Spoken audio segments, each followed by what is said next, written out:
ఏ దేశం వారైనా, ఏ ప్రాంతం వారైనా, ఏ వర్గం వారైనా, ఏ కులం వారైనా, ఎటువంటి వారైనా మరి దేవుని శరీరముగా ఉండటానికి అందరూ కూడా ఒక్క ఆత్మయందే బాప్తిసం పొందాలి ప్రియులారా. అది ఎవరి ఆత్మ వల్ల? యేసు ప్రభు ఆకాశాన్ని భూమిని నిర్మించినటువంటి దేవుని ఆత్మ వల్ల మాత్రమే బాప్తిసం పొందాలి. కానీ ప్రియులారా, దేవునికి స్తోత్రం, ఇంకా దేని వల్ల కాదు. అందుకనే యేసు ప్రభు వారు చెప్తూ ఉంటారు, ఆత్మ లేనివాడు నా వాడు కాదు అని.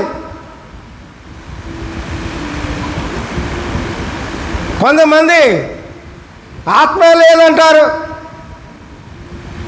ఆత్మ ఎక్కడుంది అంటారు. ఎట్లా? ప్రతి ఒక్క వ్యక్తి కూడా ఆత్మ వల్ల బాప్తిసం పొందాలి,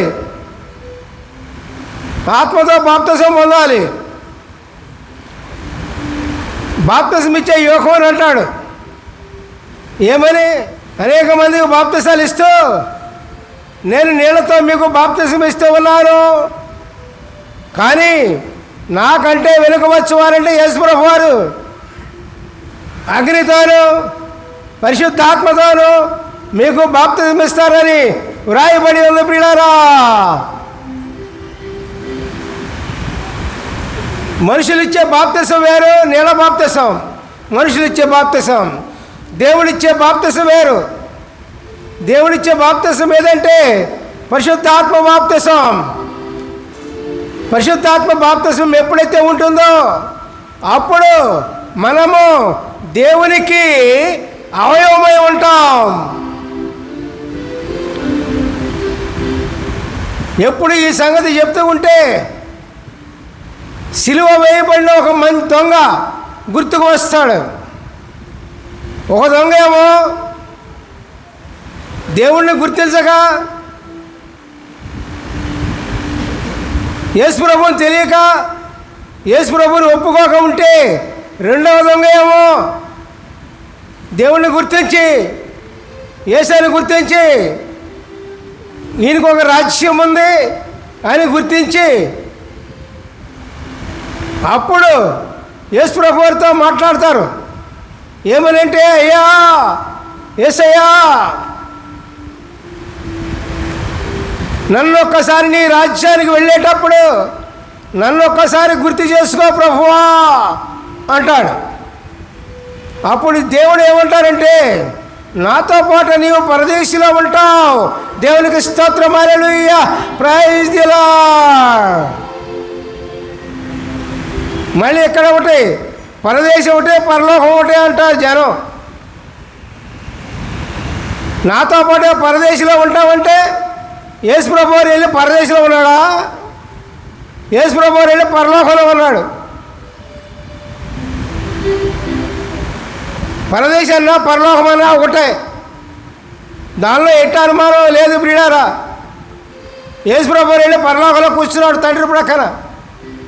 నాతో పాటు పరదేశంలో ఉన్నావు అంటే దేవుడు ఈయన్ని తీసుకెళ్ళిపోయాడు. మరి అప్పుడు ఏమనాలి? యేసు ప్రభు వారి దొంగని, నువ్వు వెళ్ళి ఇట్ట కాదు, సరే నువ్వు మారేవు, భూమి మీదకి వెళ్ళి నీళ్ళలో బాప్తిసం తీసుకురా అన్నాడా? అన్నాడండి. ఏమన్నాడు? నాతో పాటు పరదేశంలో ఉంటావు అన్నాడు. నువ్వు వెళ్ళి నీళ్ళ బాప్తిసం తీసుకురా ముందు అన్నాడా? మరి వీళ్ళని తక్కిన ఇట్ట మాట్లాడతారు ఏంది? నీళ్ళ బాప్తిసం, మనుషులు ఇచ్చే బాప్తిసమే నిజమైన రక్షణ అంటారేంటి? నాకు చెప్పండి వివరంగా. నీళ్ళతో బాప్తిసం ఇస్తే రక్షణ పొందే. క్రియలు మారవు, చూపులు మారవు, ఆలోచనలు మారవు, చెడ్డక్రియలు మారవు, ఏది మారవు. నిజం బాప్తిసం అయిపోయింది, నీటి మూలంగానే అయిపోయింది. ఇదే రక్షణ అండి, ఇదే రక్షణ. యేసయ్య ఇచ్చే పరిశుద్ధాత్మ బాప్తిసం పొందాలి లేవో.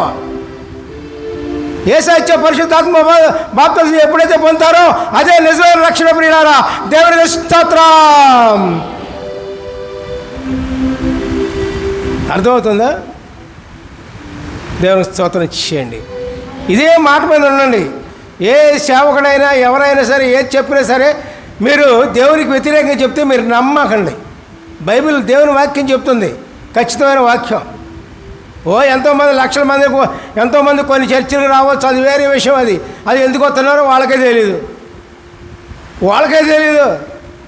ఎందుకు వస్తున్నారు, వాళ్ళని తెలుసుకోమనండి. దేవునికి స్తోత్రం చేయండి. హల్లెలూయా, ప్రైజ్ ది లార్డ్. కాబట్టి ప్రియులారా, దేవుని ఆత్మ చేత ఎవరైనా సరే, దేవుని ఆత్మ చేత, మన దేవుని ఆత్మ చేత మనం బాప్తిసం పొందాలి. ఒకే ఆత్మ చేత మనందరము కూడా ఒక ఆత్మను పానం చేసిన వాళ్ళము. పానం చేయటం అంటే దేవుని ఆత్మను మనం గ్రహించాలి, నింపు కావాలి.